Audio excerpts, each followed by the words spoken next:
Yang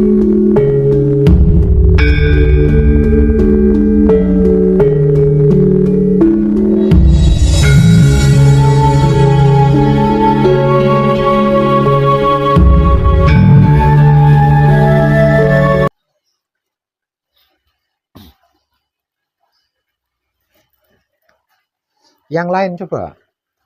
Nggak mungkin lah sampean. Saya boleh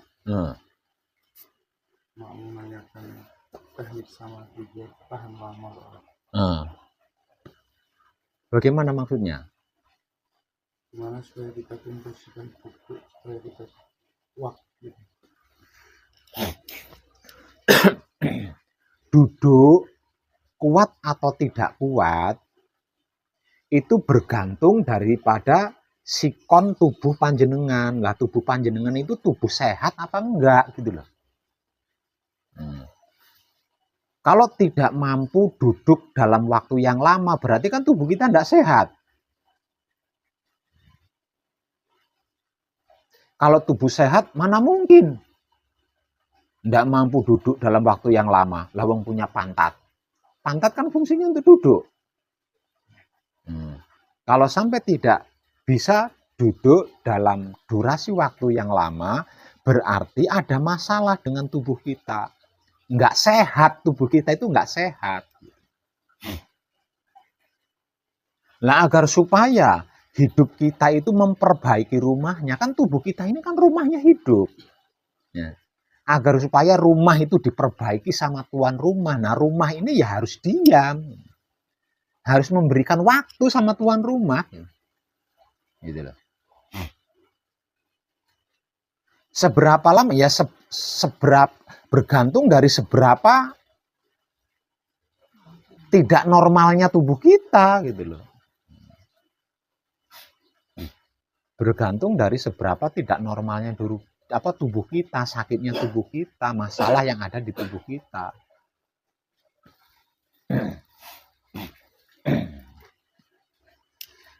Ada pertanyaan lain lagi? saya menghafalnya itu agak lambat. Menghafal agak lambat. Itu juga suatu kewajaran. Itu wajar banget, itu natural banget itu. Kenapa saya katakan natural? Kenapa saya katakan wajar? Usia panjenengan berapa? Nah, 55, 56. Begitu membaca pengennya langsung hafal, ya jenengan harus kembali ke balita. Seusia itu kan sudah banyak kepentingan, ya kan? Jadi tidak mungkin lah secerdas-cerdasnya orang, tidak mungkin begitu melihat tulisan langsung hafal, itu tidak mungkin, ada prosesnya. Karena apa? Karena faktor usia. Nah, wajar kan? Nggak aneh kan? Nggak aneh kan di situ. Ya bisa ini, tapi harus didogma. Mau panjenengan didogma?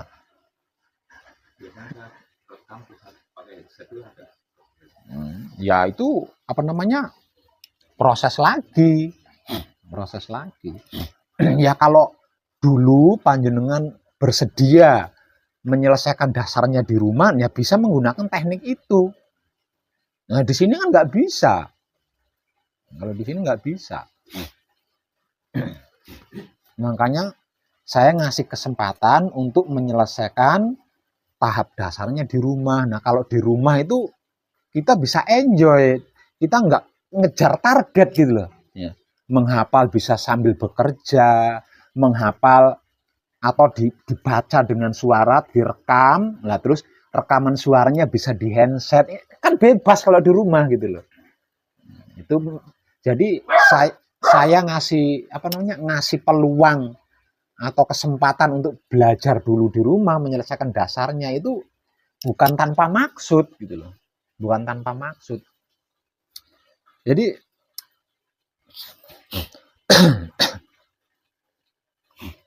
45 tahun usia saya itu saya habiskan hanya untuk belajar. Jadi pengalaman belajar itu saya megang semua gitu. Makanya saya bisa bicara. Lah wong 45 tahun. 45 tahun itu, usia 45 tahun itu saya habiskan hanya untuk belajar. Dari berbagai macam karakter tipe seorang guru. Jadi saya punya pengalaman di situ, makanya saya bisa ngomong gitu loh. Kenapa saya ngasih kesempatan untuk menyelesaikan dasarnya di rumah? Duh, kalau di dasarnya dilakukan di depan pembimbing kan ada grogi, macam-macam itu pernah saya alami. Tapi kalau di rumah kan merdeka, makanya saya bisa ngomong gitu. Itu maksudnya. Nah, terus lagi saya ngasih saran untuk tidak gampang percaya, untuk tidak gampang tertarik. Itu juga ada maksudnya gitu loh, ada maksudnya. Dulu juga saya pernah mengalami seperti itu. Dengar, oh di sana ada orang sakti, bisa begini, begini, begini. Saya langsung percaya, langsung berangkat, ingin sekali berguru, berangkat untuk berguru. Sampai di sana ternyata ilmu yang dimiliki oleh seseorang itu tidak lebih hebat dari ilmu yang sudah saya miliki. Akhirnya udah jauh-jauh buang duit buat ongkos, akhirnya kan kecewa. Akibat apa itu? Gampang percaya itu tadi. Jadi nggak disimak dulu benarkah gitu, nggak disimak dulu gitu. Jadi saya hampir semua pengalaman belajar itu saya sudah megang gitu loh. Karena 45 tahun usia saya itu saya habiskan hanya untuk belajar ke sono.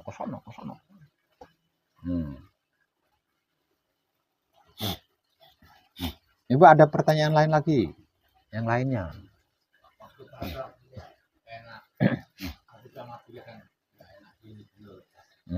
Ya itu itu prosesnya. Coba kesulitannya apa jenengan? Kesulitannya itu apa coba? Enggak apa-apa. Panjenengan bapaknya ada pertanyaan apa yang belum dipahami oleh panjenengan, coba ditanyakan. Atau saya ingin paham tentang ini, tanyakan.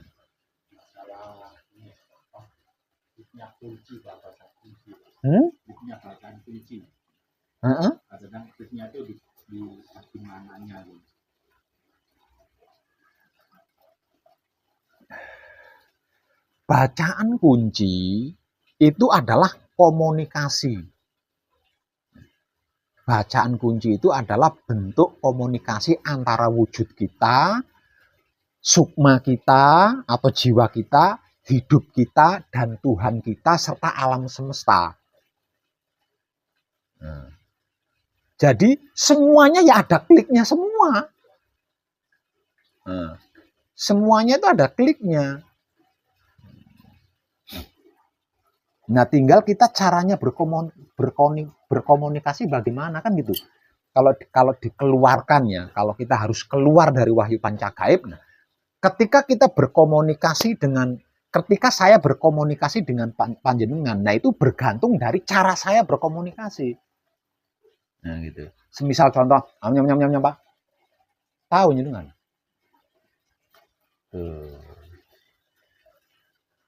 Bergantung di situ. Tapi kalau panjenengan namanya siapa? Panjenengan langsung nyaut kan? Tapi kalau mama. Nah.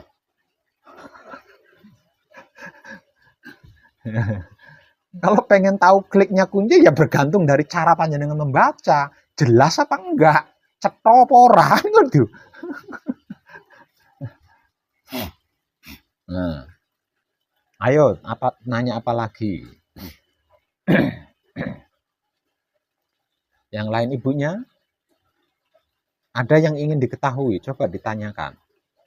Itu saya komunikasi selalu lambat gitu, makanya bacanya gitu. Padahal di rumah udah dipelajarin gitu. Sampai di sini agak lambat, grogi gitu. Gitu sih. Kalau soal itu sih wajar Bu ya. Ya. Saya pikir, wajar. Kayak dulu gitu pikiran. Lagi pula wahyu pancagaib, bacaan kunci, bacaan paweling, penyebutan asmo, bacaan mijil, bacaan singkir, itu kan tidak sama dengan bacaan doa. Itu tidak sama dengan bacaan sejarah, itu tidak sama. Itu tidak sama.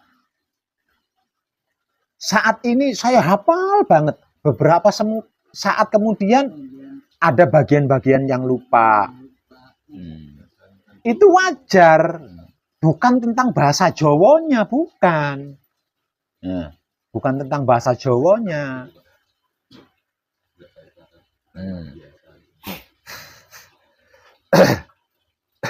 Nah, kalau panjenengan masih punya pemikiran seperti itu, berarti panjenengan itu belum klik tentang apa dan bagaimana itu wahyu panca gaib. Jadi bacaan kunci, bacaan paweling, penyebutan asma, bacaan mijil, bacaan singgir itu beda.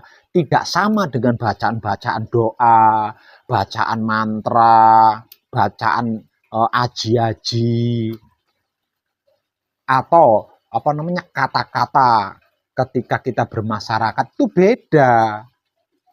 Kan di sana ada tulisan kunci adalah mutmainah. Nah, paweling adalah aluamah. Masih belum klikkah di situ jenengan?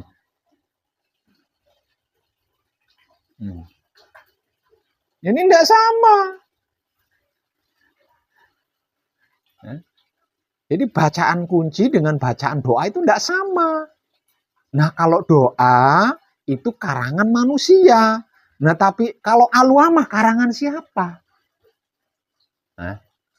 Mutmainah karangan siapa? Ciptaan siapa itu mutmainah? Masa jenengan belum klik juga?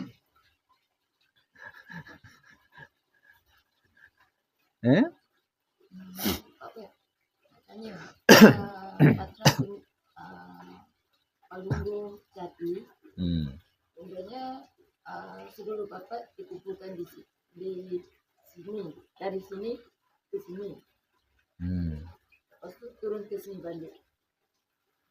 Dikumpulkan bagaimana itu? Di Lumbu, Itu yang pertama. Sedulur papat apa tadi? Palungguh apa itu tadi? Palungguh Jati, sedulur papat kalimo pancer, kumpulo nunggal suci. Itu perintah agar 4 anasir dan hidup kita itu bersatu menjadi kesatuan. Itu perintah. Bukan disuruh lungguh, tapi disuruh manunggal, disuruh menyatu, diperintah menyatu. Kemudian diperjalankan ke titik hotspot cakra otak, ke titik kundalini nang, ke titik kundalini neng, ke titik hotspot cakra jantung, diperjalankan. Gitu.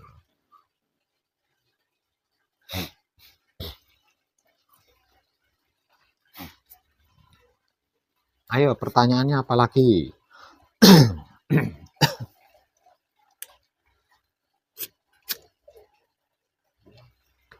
Bisa mati itu nggak mencari Pak.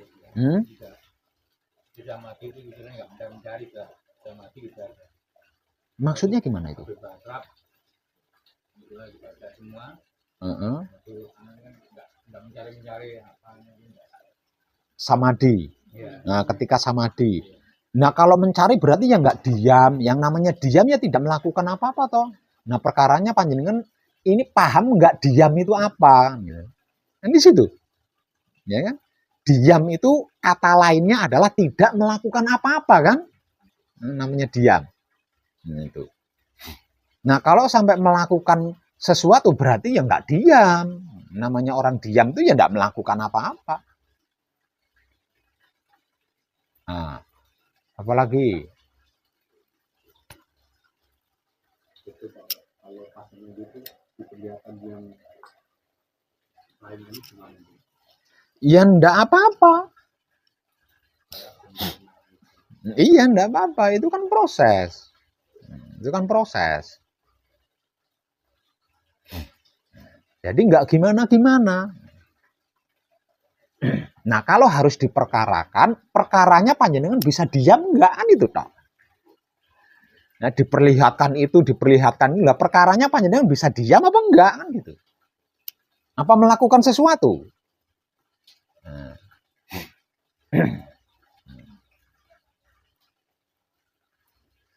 Ya, apalagi? Kaget sih waktu diperlihatkan wajah bapak saya, Pak Wali. Hmm.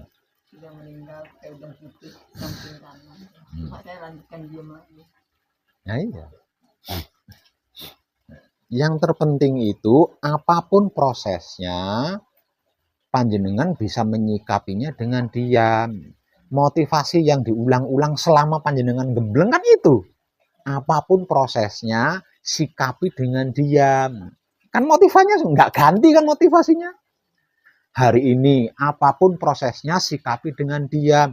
Besok apapun prosesnya, sikapi dengan berdiri, dengan lari, kan nggak ganti. Itu masa nggak hafal-hafal?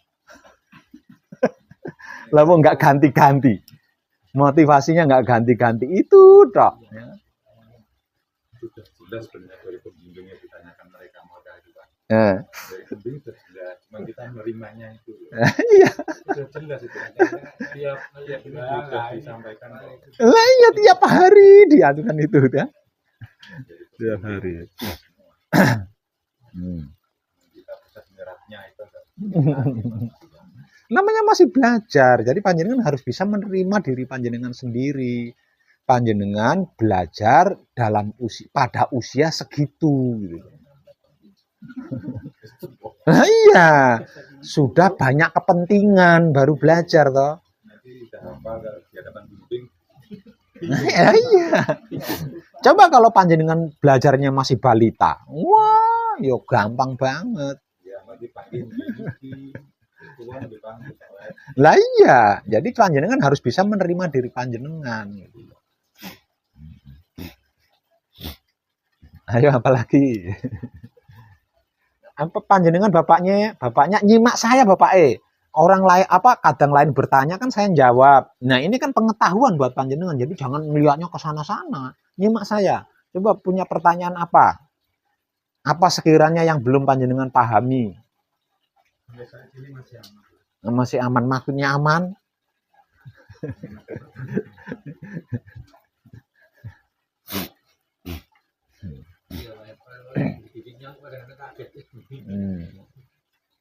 Ya panjenengan belum pernah digigit nyamuk sih.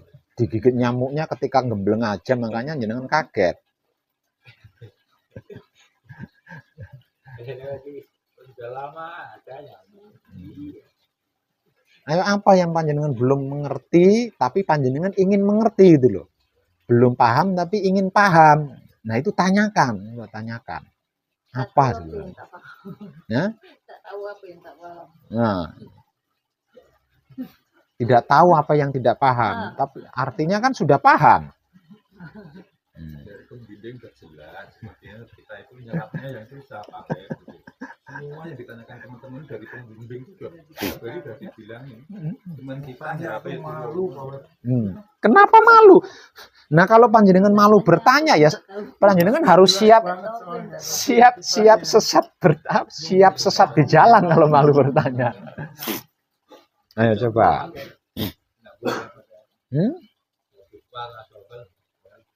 Ya sebenarnya sih boleh-boleh saja. Tapi di situ panjenengan keluar dari ranah menebar kesadaran cinta kasih sayang. Nah itu keluar dari ranah itu.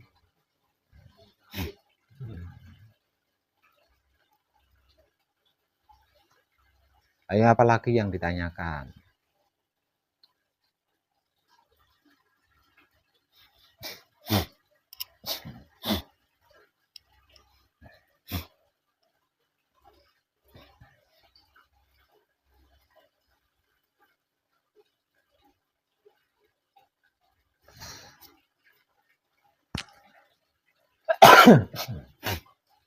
Monggo, apalagi?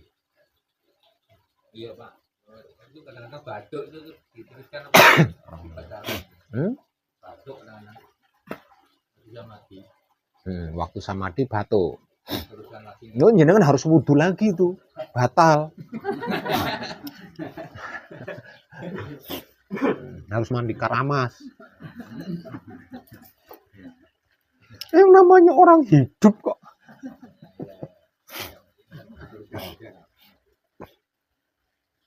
Ya apalagi? Ini saya kan udah 9 hari Pak Raja. Masih kesulitan dalam menghafal. Solusinya Pak Raja.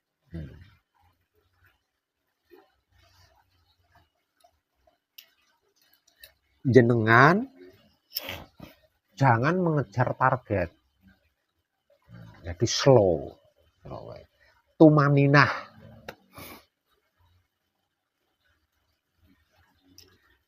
Jangan mengejar target. Kalau panjenengan mengejar target atau kejar tayang atau kejar waktu gitu ya.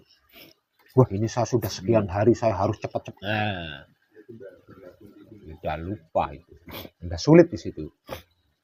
Karena apa? Karena pengkajian kita ini kan tentang kesadaran. Ya, tentang kesadaran. Nah, kesadaran ini kan tidak bisa dipaksa, tidak bisa terpaksa, tidak bisa didoktrin, tidak bisa didogma, ya, tidak bisa diotak-atik. Dia benar-benar natural. Kesadaran itu benar-benar natural.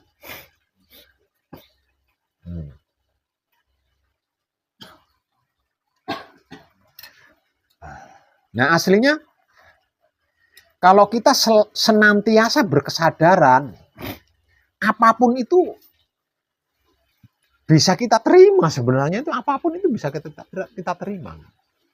Apapun itu. Kalau selalu berkesadaran. Nah, kalau kita bisa menerimanya, kita kan gampang mencernanya, enak mencernanya kan. Kalau kita sudah menerima, mau menerima, setelah diterima kan kita bisa enak mencernanya, itu enak.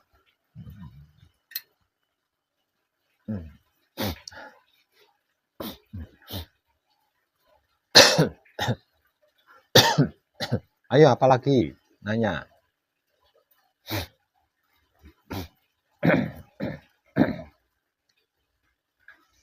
Saya kasih bahan. Saya kasih bahan untuk panjenengan bertanya. 99%, ini hanya 1% yang tidak loh ya. 99% orang-orang yang datang menemui saya di sini itu karena dua hal. Kalau bukan karena ingin lepas dari masalah, ingin sukses. Bahkan ada dua-duanya, lepas dari masalah juga sukses. Tidak menutup kemungkinan termasuk panjenengan. Iya.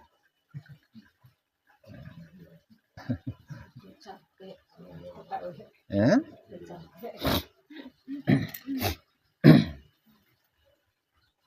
Lah, dua hal yang menjadi permasalahan umum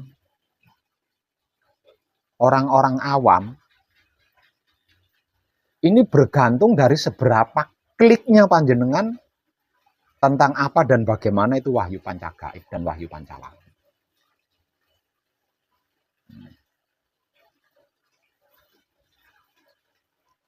Kalau panjenengan benar-benar sudah klik, dalam artian ngerti banget, paham banget, tahu banget gitu ya, tentang apa dan bagaimana wahyu pancagaib. Setelah panjenengan menguasai teknik-teknik melakukan patrap samadhi itu, semuanya itu bisa dibereskan. Makanya apa yang sekiranya jenengan mengalami kesulitan, tanyakan. Karena rahasianya di situ.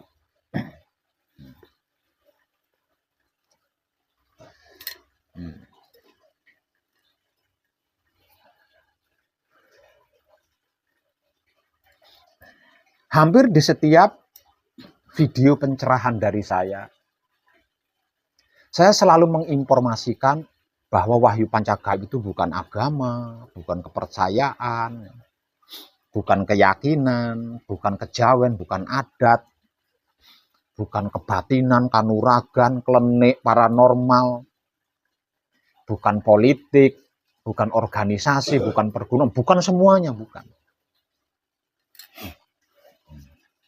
Artinya, wahyu pancagaib ini tidak bisa dipraktekkan menggunakan agama, tidak bisa.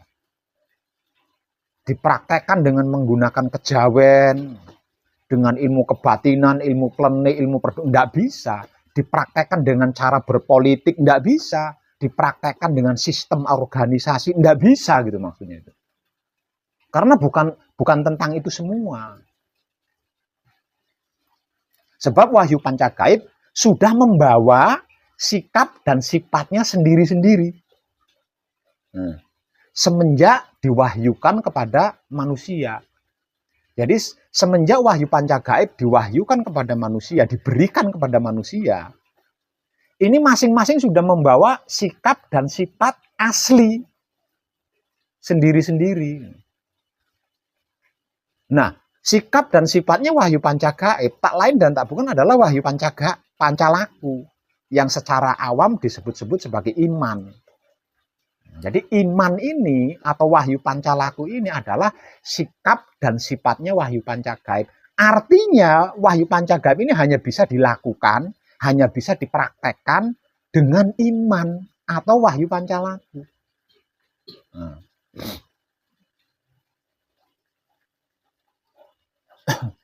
Lah tentang keimanan, tentang wahyu pancalaku, ini kan bergantung dari seberapa ngerti panjenengan. Bergantung dari seberapa pahamnya panjenengan, bergantung dari seberapa tahunya panjenengan tentang apa dan bagaimana itu wahyu pancalaku, wahyu pancagaib. Kalau panjenengan kurang mengerti bagaimana panjenengan bisa iman, bagaimana panjenengan bisa berwahyu pancalaku kalau kurang mengerti. Nah, kalau panjenengan kurang paham, bagaimana panjenengan bisa beriman?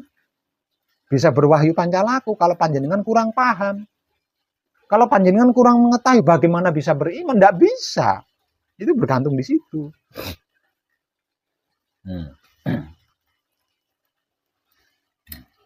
Ketika wahyu pancagaib dilakukan atau dipraktekkan atau dijalankan menggunakan sikap dan sifat aslinya sendiri, yaitu wahyu pancalaku atau iman.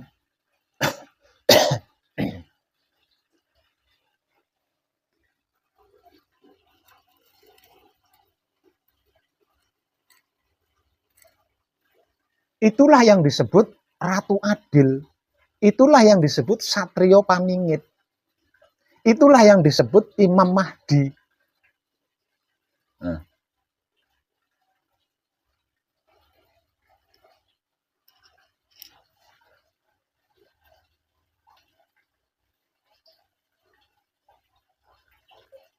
Nah itu panjenengan mau apa? Tapi panjenengan akan kesulitan menjalankan atau mempraktekkan wahyu pancagaib menggunakan sikap dan sifat aslinya wahyu pancagaib, yaitu wahyu pancalaku atau iman. Kalau panjenengan kurang paham, kurang mengerti, kurang tahu apa dan bagaimana itu wahyu pancagaib. Itu. Seperti pertanyaan tadi.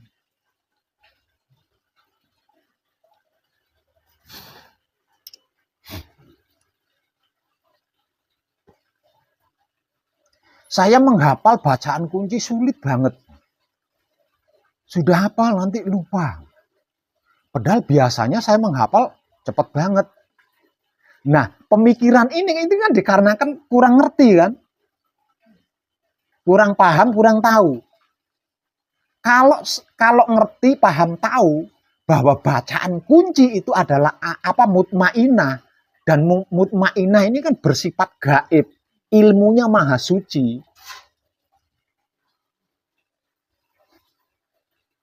Mengalami kesulitan-kesulitan menghafal bacaan kunci.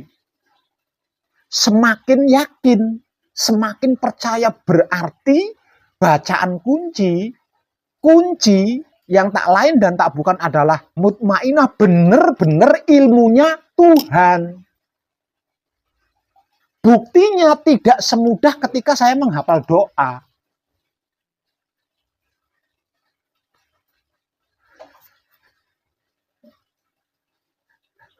Itu.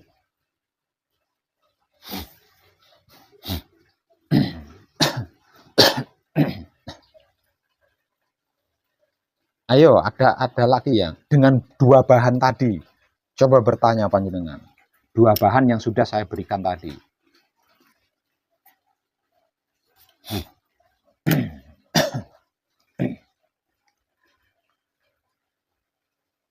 Seperti kincir itu kalau nanti di rumah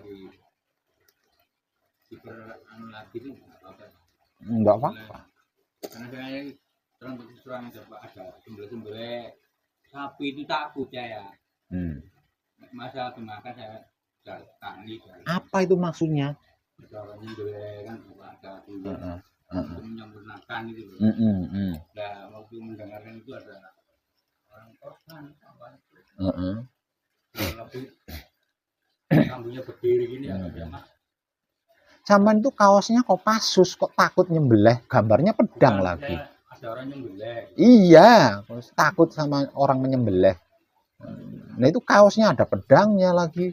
Ya kasihan gitu loh. Takut apa kasihan? Nah, jangan mencela-mencele. Kasihan gitu loh. Kan bahwa saya dengarkan itu kan untuk mencampurkan itu udah terus. Itu ada. Itu kan apa namanya itu kan gunanya atau fungsinya. Jadi bukan berarti singkir itu buat menyembelih. Menyembelih itu salah satu fungsi untuk menggunakan singkir. Kalau pengen tahu apa namanya singkir itu gunanya untuk apa? Lah salah satunya bisa untuk menyempurnakan arwah-arwah hewan ketika disembelih. Itu salah satunya seperti itu. Jangan salah paham. Lah terus lagi bukan cuma singkir gitu ya. Nah, jadi penyebutannya jangan singkir.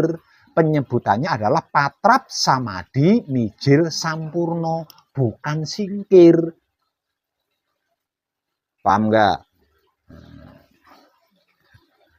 Patrap samadi mijil sampurno, bukan singkir.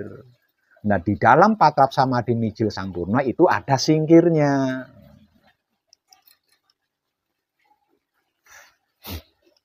Ayo, nanya apa lagi? Tadi udah saya kasih bahan 2 loh, panjenengan.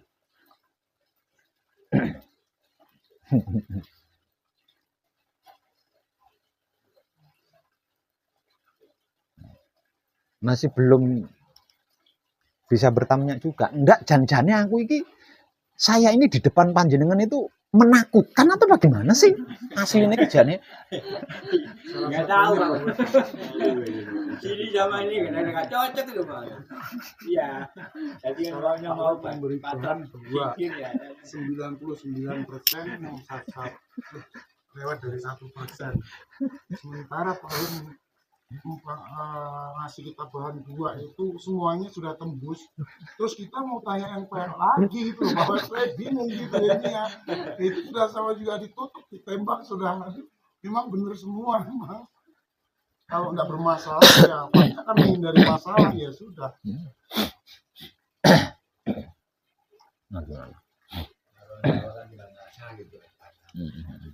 biasa lah. Orang Jawa kan begitu.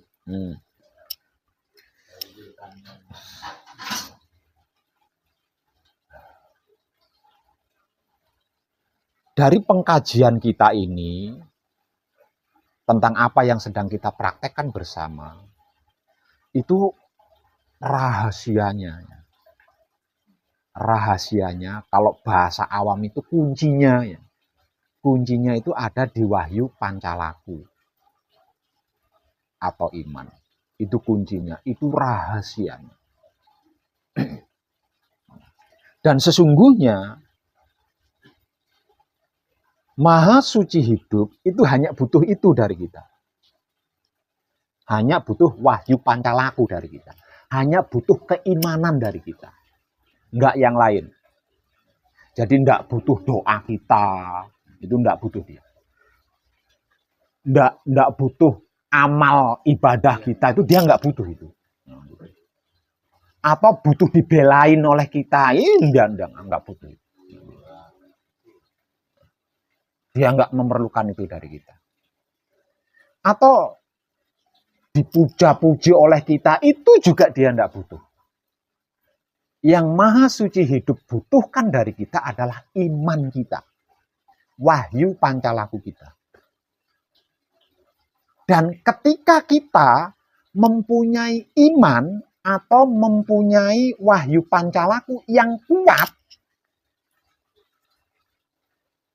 untuk diberikan kepada Maha Suci, maka Maha Suci itu akan menjadi penggantinya.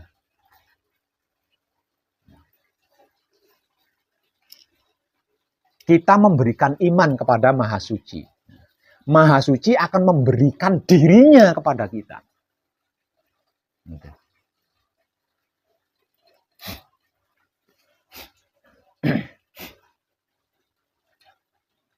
Nah, artinya kalau harus disimpulkan, berarti kesimpulannya itu rahasianya atau kuncinya itu justru ada di wahyu pancalaku atau iman.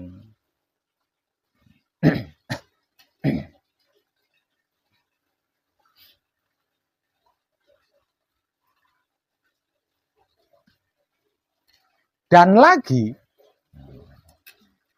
sesungguhnya Maha Suci hidup yang selama ini disebut-sebut sebagai Tuhan, itu hanya berlaku untuk orang-orang yang beriman.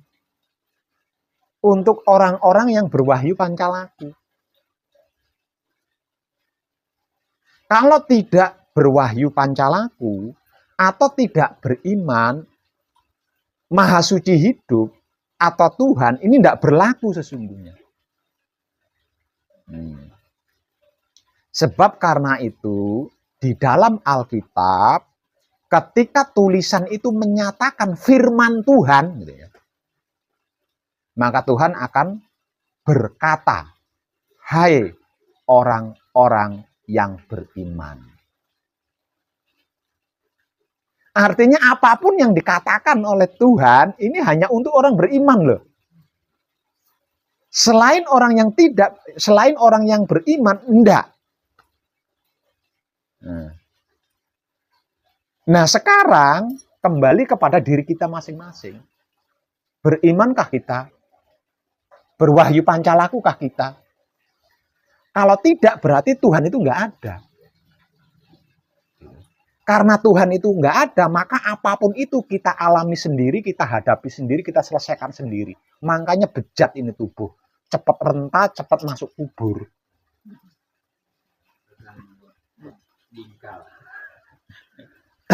Itu. Karena apapun dihadapi sendiri, dialami sendiri kan. Maka tidak bisa kan. Mengalaminya enggak bisa, menghadapinya enggak bisa, apalagi menyelesaikan. Karena baginya sesungguhnya Tuhan itu enggak ada.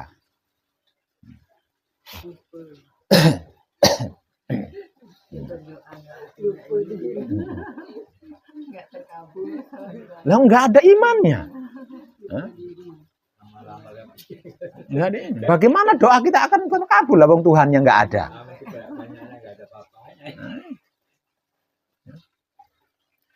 Bagaimana tuh doanya bermujizat lah wong Tuhan enggak ada baginya. Nah, itu. Kalau dia beriman, kalau dia berwahyu pancalaku, doa itu enggak ada. Ya.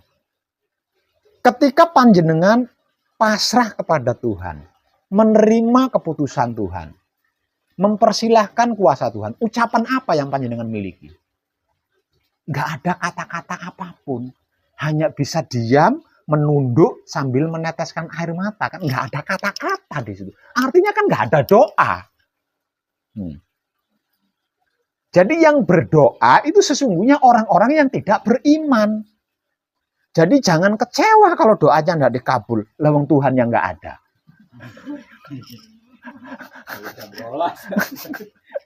Oh, Tuhan yang enggak ada bagi dia. Kalau dia beriman, kalau dia berwahyu pancalaku, mestinya tidak berdoa. Ya? Pasrah dia, bukan berdoa tapi pasrah, menyerahkan dirinya, bukan berdoa. Kira-kira begitu enggak? Begitu kan? Harusnya menyerahkan dirinya kepada Tuhan kalau merasa beriman, bukan berdoa. Kalau sampai berdoa, berarti dirinya tidak beriman. Jadi jangan kecewa kalau doanya enggak terkabul. Lah wong Tuhannya enggak ada.